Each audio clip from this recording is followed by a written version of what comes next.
Hello students, myself Veena Sharma, Associate Professor Botany, SPC Government College Ajmer।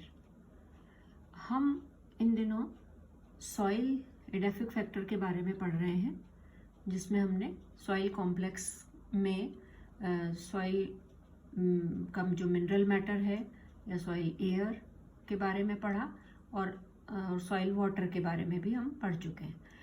Now the next component of the soil complex is soil organic matter।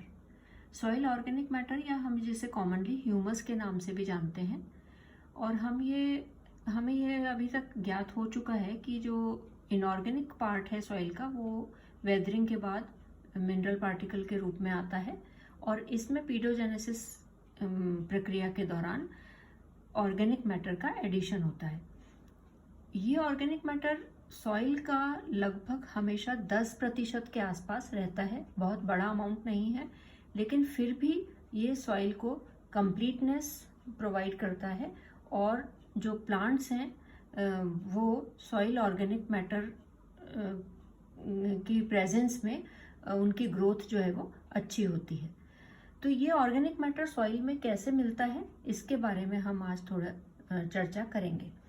जो soil organic matter के sources हैं वो जो पत्तियां होती हैं, टूटी हुई गिरी हुई मृत लीव्स हैं या ट्विग्स हैं, ब्रांचेस हैं प्लांट की, एनिमल के पार्ट्स हैं, और भी दूसरे कई इस तरीके के बायोटिक पार्ट हैं जो पौधे या एनिमल का पार्ट रहे हैं, वो ज़मीन पे गिरते हैं और फिर उन पे माइक्रो ऑर्गेनिजम्स जो हैं उनकी एक्टिविटी होती है, कुछ फौना फ्लोरा जो है उनकी एक्टिविटी होती है, और इसके बाद में वो ह्यूमस में बदलता है या ऑर्गेनिक मैटर जो डेवलप्ड ऑर्गेनिक मैटर है उसका पार्ट बनता है। तो इसलिए ऑर्गेनिक मैटर जो है वो चीफ सोर्स है मिनरल रिटर्न का, मिट्टी में मिनरल रिटर्न का मुख्य स्रोत हो जाता है। इस ऑर्गेनिक मैटर की जो क्वालिटी है, जो विशेषता है वो ये है कि ये जो मिट्टी है उसकी वाटर होल्डिंग कैपेसिटी को बढ़ाता है, और it can hold minerals as ions by absorption and binds clay particles into aggregates. जो क्ले पार्टिकल्स हैं उसमें ये एग्रीगेट्स बनाता है और जो मिनरल्स हैं उसको बांधता है। तो ये जो एक तरीके से जो क्ले सॉइल है उसको पोरस बनाता है, मतलब उसमें एयर स्पेस पैदा करता है। जो पार्टिकल्स हैं, मिनरल पार्टिकल्स हैं, उनके बीच बीच में ये ऐड होता जाता है, जिससे जो क्ले सॉइल है उसकी जो क्वालिटी है, जो उसमें नेगेटिव पॉइंट्स हैं वो ख़त्म हो जाते हैं और उसकी क्वालिटी में इम्प्रूवमेंट होता है। जैसे उसको ये पोरस बना देते हैं, सॉइल में एरिएशन प्रॉपर कर देते हैं, और जिससे उसमें उस सॉइल में पानी का पर्कोलेशन अच्छी तरीके से हो जाता है।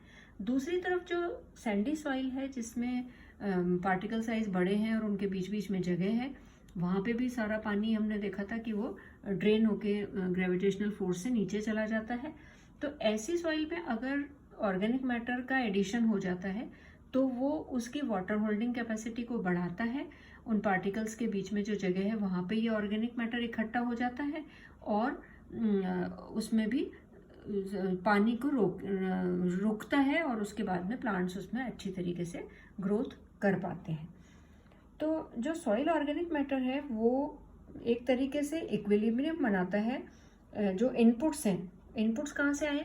प्राइमरी, जो फोटोसिंथेटिक प्रोडक्शन के बाद प्राइमरी प्रोडक्शन हुआ है उससे जो इनपुट आए हैं, और जो रीसिंथेटिक प्रोसेस हुए हैं, डिग्रेडेटिव प्रोसेस हैं सॉइल ऑर्गेनिज्म के, उनके बीच में ये एक तरीके का साम्य या इक्विलिब्रियम बनाता है।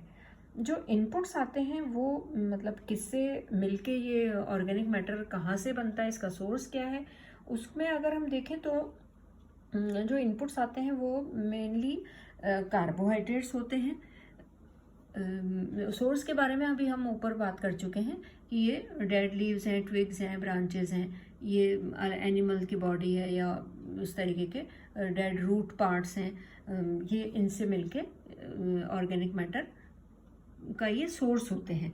और जब ये डिकम्पोजिशन प्रोसेस शुरू होता है सॉइल में, तो जो ह्यूमस बनने के लिए इनपुट मिलता है इन चीज़ों से, वो इनपुट है कार्बोहाइड्रेट्स हैं, लिग्निन कंपाउंड्स हैं, fats, proteins with their small quantities of amino acids, alkenes, terpenoids, carotenoids, flavonoids, alkaloids, polyphenols, resins. These are the, here you can see alkaloids, polyphenols and resins. These are the inputs in the formation of humus. Now इनमें से ज़्यादातर जो है वो carbohydrate या cellulose के रूप में रहते हैं, और ये जो कार्बोहाइड्रेट और सेलुलोज होते हैं प्लांट प्रोडक्ट के, ये जल्दी से डिकम्पोज हो जाते हैं और बहुत इनकी सॉइल में शॉर्ट रेजिडेंस रहता है, बहुत कम टाइम के लिए ये रहते हैं। लेकिन जो सॉल्युबल शुगर्स हैं, लिपिड्स हैं, proteins, amino acids, organic acids, ये ऑर्गेनिक मैटर के माइनर कॉन्स्टिट्यूएंट हैं, कम मात्रा में पाए जाते हैं। और जो मेजर कंपोनेंट्स हैं ह्यूमस के, वो ह्यूमिक कॉम्प्लेक्सेस हैं। ह्यूमिक कॉम्प्लेक्सेस जिसमें जो कि ज़्यादातर मॉइस्ट सॉइल में ज़्यादा प्रोपोर्शन में बनते हैं, और ये होते हैं ज़्यादातर फिनोलिक पॉलीमर्स होते हैं, जैसे लिग्निन है और रेजिन्स है। तो ये मेजर कॉन्स्टिट्यूएंट्स हो गए, और माइनर कॉन्स्टिट्यूएंट्स इसके हो सकते हैं। अब जो भी डेड ऑर्गेनिक मटेरियल है जो ज़मीन पे गिरा है, फ्रेशली फॉलन फॉर्म में है, इसको हम लिटर कहते हैं। This is known as litter. Freshly fallen जो भी मटेरियल गिरा है उसको हम लिटर कहते हैं। Organic matter to soil is contributed by surface living plants and animals as well as micro and macro organisms living in the soil. बहुत सारे तरीके के माइक्रो ऑर्गेनिजम्स और एनिमल्स जो हैं वो ज़मीन में रहते हैं। जो घने जंगल हैं उसमें हर सीज़न में बहुत टनों में एक तरीके से जो ये फ्रेशली फॉलन लीव्स वगैरह होती हैं, जिसको हम लिटर कहा है हमने, ये ज़मीन पे गिरते हैं। और जो जैसे एवरग्रीन फॉरेस्ट हैं, जो डेंस फॉरेस्ट हैं, उनमें तो ये प्रोसेस साल भर चलता रहता है क्योंकि उनमें हमेशा पत्तियां रहती हैं। लेकिन जो डेसिडुअस फॉरेस्ट हैं उनमें एक क्रॉप के रूप में लिटर गिरता है साल में एक बार, जब वो पौधों की सारी पत्तियां झड़ जाती हैं। तो वहाँ पे साल में एक बार बहुत ज़्यादा अमाउंट में लिटर सॉइल पे गिरता है। तो ये एक दोनों में डिफरेंस हो जाता है। और जो भी ज़मीन पे जैसे गिरता है लिटर, ये लिटर का धीरे धीरे डिकम्पोजिशन होता है। लेकिन ये जो लिटर है वो डिकम्पोजिशन के बाद में जब इसमें माइक्रो ऑर्गेनिजम्स इस पे अटैक करते हैं तो this litter is converted into partly decomposed material which is known as duff. Duff is in between the litter and humus, and duff is that type of material which can be identified or it cannot be identified. ये partly decomposed होता है, half decomposed material है जिसपे microbial activity चलती है और microbes attack करते हैं और वो इसको फुल्ली डिकम्पोज्ड मटेरियल जिसे ह्यूमस कहते हैं उसमें बदल देते हैं। और ह्यूमस को हमने सॉइल ऑर्गेनिक मैटर के नाम से हम जानते हैं। तो ये जो प्रोसेस है जिसमें लिटर ह्यूमस में बदलता है, this is known as humification. ये जो प्रोसेस है डिकम्पोजिशन का, ये ह्यूमस में आगे भी चलता रहता है। ह्यूमस जब तक स्टेबल है, सॉइल का पार्ट है, ये सॉइल को न्यूट्रिएंट रिच बनाता है।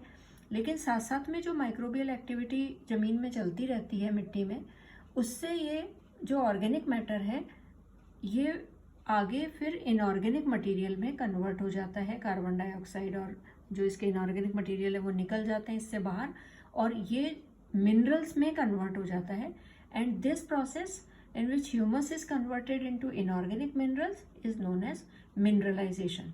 और ये मिनरल्स जो हैं वो सॉइल सॉल्यूशन का पार्ट बन सकते हैं या इनकी डाउनवर्ड लीचिंग होके ये सॉइल का पार्ट बन जाते हैं। तो जो ऑर्गेनिक मैटर है वो litter is converted into duff and duff is converted into humus, and this humus is actually a dark finely divided amorphous organic material जो मेन सोर्स है न्यूट्रिएंट का सॉइल के लिए। अब ह्यूमस के फॉर्मेशन में क्या होता है, सबसे पहले अगर हम देखें तो जो ऑर्गेनिजम्स हैं, मतलब ये दो तरीके की एक्टिविटी है इसमें। सबसे पहले तो इसका ट्रांसपोर्टेशन या ट्रांसलोकेशन होता है, जिसमें जो भी पार्ट कहीं पे भी फ्रेशली फॉलन कहीं पे भी गिरा हुआ है वो जो मैक्रोफोना है उसके द्वारा दूर तक थोड़ा सा उसका ट्रांसलोकेशन हो जाता है, उसका ट्रांसपोर्ट होता है। Communication and transport of the original plant fragments by the soil फोना।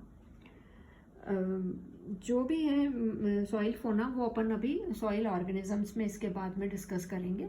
उसमें कुछ रोडेंट्स भी हो सकते हैं, अर्थ फॉर्म्स हो सकते हैं, मिलीपीड्स हैं, सेंटीपीड्स हैं, मॉलस्क हैं। ये इनको तोड़ते हैं, ब्रेक डाउन करते हैं इनका छोटे छोटे पार्ट्स में। जो बड़ा है जैसे लॉग है, कोई ब्रांच है प्लांट की जो नीचे गिर गई है, तो वो इसको छोटे छोटे पार्ट्स में तोड़ते हैं। उसके बाद में ये जो माइक्रो ऑर्गेनिजम्स हैं सॉइल में, जो छोटे माइक्रो ऑर्गेनिजम्स होते हैं, ये इस मैटर पे अटैक करते हैं। जो ब्रेक डाउन किया हुआ पार्ट है उस पे ये अटैक करते हैं। बैक्टीरिया हैं, फंजाई हैं, एक्टिनोमाइसिटीज हैं, और ये जो ओरिजिनल मटेरियल है उसको जल्दी से डिकम्पोज करके उसमें उसको क्लियर करते हैं। उसमें से ये soluble sugars, polysaccharides, proteins, fats, इनको हटा देते हैं, और जो रेजिस्टेंट पार्ट है जैसे लिग्निन है या लिग्निन के डेरिवेटिव्स हैं उनको ये वहाँ पे उसमें छोड़ देते हैं। तो in many soil a large proportion of humus is derived from the joint activity of soil fauna and micro organisms. दोनों की तरफ से, दोनों की जॉइंट एक्टिविटी से ये ह्यूमस का फॉर्मेशन होता है। अब nature of organic matter is govern both by inputs, वो उसमें क्या क्या मिला हुआ है, एंड बाय सॉइल मेटाबॉलिज्म। उसमें मतलब सॉइल में क्या एक्टिविटी चल रही है, माइक्रोब्स किस तरीके से अटैक कर रहे हैं उसको, और वो कौन से प्लांट पार्ट से या एनिमल पार्ट से आया है, वो उसमें क्या इनपुट्स हैं, उस बात पे जो इसका ऑर्गेनिक मैटर है वो बना है। जैसे वेजिटेशन है, क्लाइमेट है, पेरेंट मटेरियल है, टोपोग्राफी, इन सब का भी ह्यूमस के बनने में एक स्ट्रॉन्ग इन्फ्लुएंस होता है। The composition of organic matter of soil is determined not only by the litter chemistry but also influenced by the nature of microbial resynthesis, and this rate of humus formation and its accumulation are thus governed by nature of microorganisms in decomposition, temperature, moisture, aeration and pH of the soil. जो भी humus का बनना है वो इन बातों पे depend करता है कि जो type of micro organism soil में कैसे हैं, उनका नेचर क्या है, क्या वो प्रोटीन डिकम्पोजिंग माइक्रो ऑर्गेनिज्म है या लिग्निन डिकम्पोजिंग माइक्रो ऑर्गेनिजम्स हैं या वो फॉस्फेट डिकम्पोजिंग माइक्रो ऑर्गेनिजम्स हैं। दूसरा, सॉइल का टेम्परेचर कैसा है, वहाँ पे मॉइस्चर की अवेलेबिलिटी कितनी है, पीएच कितना है सॉइल का। ये सब बातें डिसाइड करती हैं कि जो भी ह्यूमस बन रही है उसकी क्वालिटी कैसी होगी, वो किस तरीके का ह्यूमस बनेगा। Thank you very much. अगले लेक्चर में हम फॉर्म्स ऑफ ह्यूमस डिस्कस करेंगे।